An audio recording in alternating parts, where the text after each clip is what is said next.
Hey guys, Gemma from ASD Rocks. On my way into court this morning because the boys have been so scared and intimidated by a neighbour. She's just an old, bored lady.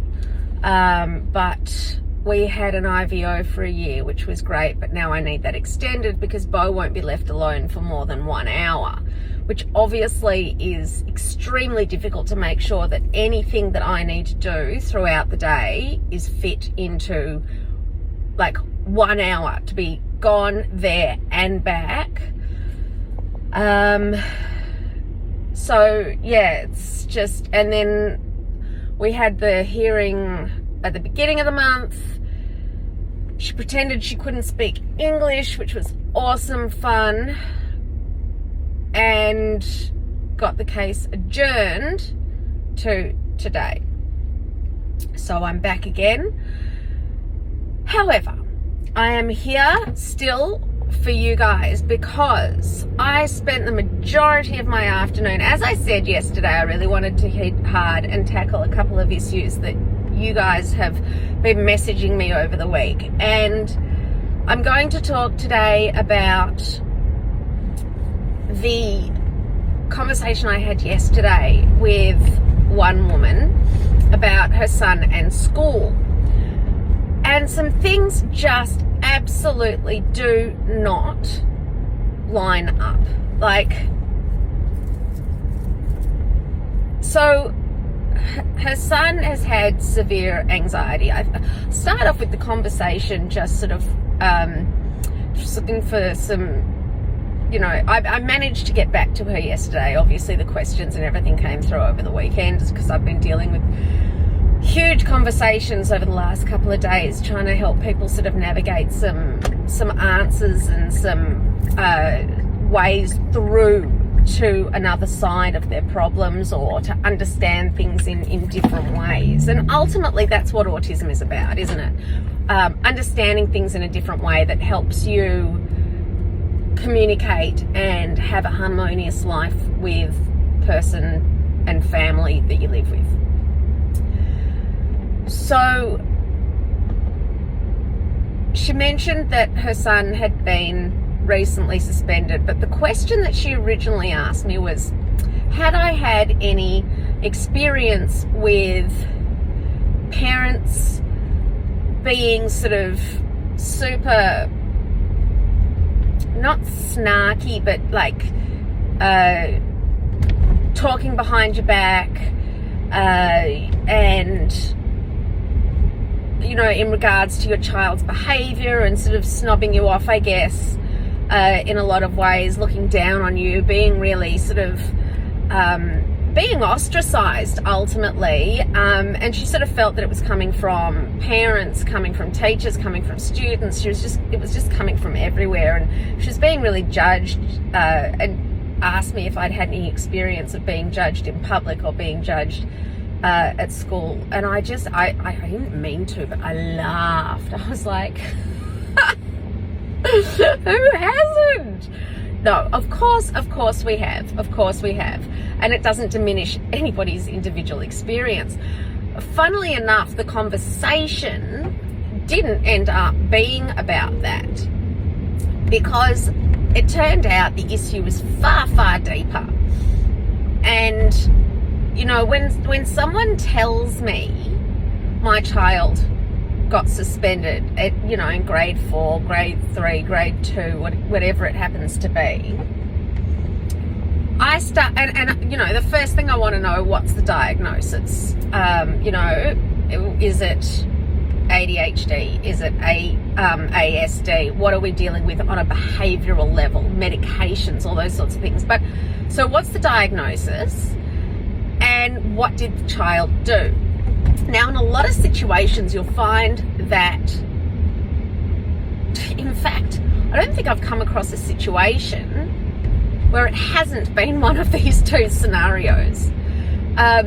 So there'll have been an incident where, child has gotten up and done something violent, thrown a desk, a chair, or whatever it happens to be. Or there's been an altercation with another student where there's been a fight, whether it be verbal or physical, has broken out. And my question is always the same. Again, okay, let's say this child, that they stood up and threw something in a classroom. Why? What happened? Why? You know, I see the end result. Child did something, got in trouble, got suspended, but no child ever just gets up in the middle of class for no reason whatsoever and just starts throwing furniture. No child, very few children, just get up in the middle of the playground and decide to go and attack on their own one person. Why did this happen? And invariably the answer is always the same. Usually that child is at a point of absolute frustration where they're either being picked on or there's a trigger and they have no other outlet. They have no outlet. They're not being heard. They're being pushed to the edge. They haven't got an advocate in the school that they can go to, or injustice has happened. And this is so consistent. And it actually showed me the other day. I was, where was I? I was downstairs on the laptop. I had some drivel on TV. Like, I have no idea what it was. But Bo was sort of bouncing around doing his sort of stim running and stuff. And I can't even think what it would have been, but what that I would have been watching. But he came in. There must have been some sort of altercation at a school or something, and Bo walked in, and his words were, Bo's hip to the groove at the moment. Because he can't come up with his own phrases. He quotes people. That's all he does. It's all he's ever done. You can either call it echolalia or quoting. That's the absolute truth. So he walks in, I don't know whether he had been watching or something, but he turned around and went, "Teachers be sleeping when it's all coming back to me. When teachers be sleeping when the child who's bullied gets in trouble." I was watching something. I was watching, I think it was a program about, it's one of two. It was either the program about John Hopkins Hospital and the first successful conjoined twins, the actual doctor who performed the operation, and his story, because he was a black doctor, and his story of building up to the It was. That was the program. It's called Gifted Hands. It's a movie about Howard someone or other, and he came from a single parent home. God, you guys will really associate with this one actually. Low socioeconomic, obviously American, if we want to be specific, black American, low socioeconomic, single mother home, would have to be the 50s, I guess, somewhere around there. And he was dumb. He was dumb. He kept saying, he was just absolutely dumb. And his mum, who couldn't read, and they didn't know that, was super close, dude. She was encouraging him and saying, you're not dumb. Everything you want to be, anything you want to be, is in your head. It's one of those inspirational stories. But as my therapist said, Gemma, because every time I have a complete breakdown and say, where is this motorcycle? No one wants to watch a story about a billionaire that was born a billionaire, stayed a billionaire, and died a billionaire. Which I guess is, true. We're all looking for that inspirational story, and some of us get there, and some of us, live our own inspirational stories without ever being recognized. Anyway, but so the child got bullied a lot. He was terrible at math. He was terrible at reading. He was terrible at everything. And it's his story of how he ended up basically becoming one of the most world famous neurosurgeons. Actually, specifically pediatric neurosurgeons at Johns Hopkins. So he was really bullied at school, and Bo walks in, sees one little clip and says, teacher, maybe it was because there was, old school sort of jive talking on TV, that he was sort of changing his dialect, so to speak. But he said, teachers be sleeping when the bullied kid gets in trouble.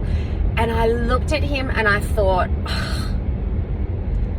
so true and so common still. I am hearing stories so often of our kids, and I say our kids because of the demographic who are watching this, but our kids who are being pushed to the edge when they don't have brilliant coping skills to start with, and they are being pushed to the edge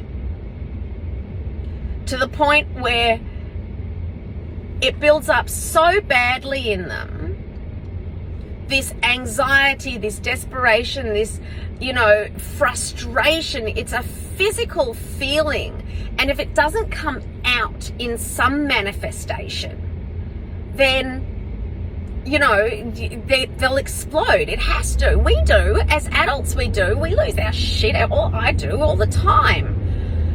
Sometimes it just bursts like lightning out your fingertips. And, how many times has your kid come home from school and said, or you've been dragged into school and then they've told you what's happened and blah, blah, blah. But the truth is, when you dig deep enough, you find out that they have just been picked and picked and picked and picked and picked on until they've exploded, because they're the kid that retaliated in a physical manifestation or verbal, or said something, that to stop the relentless picking.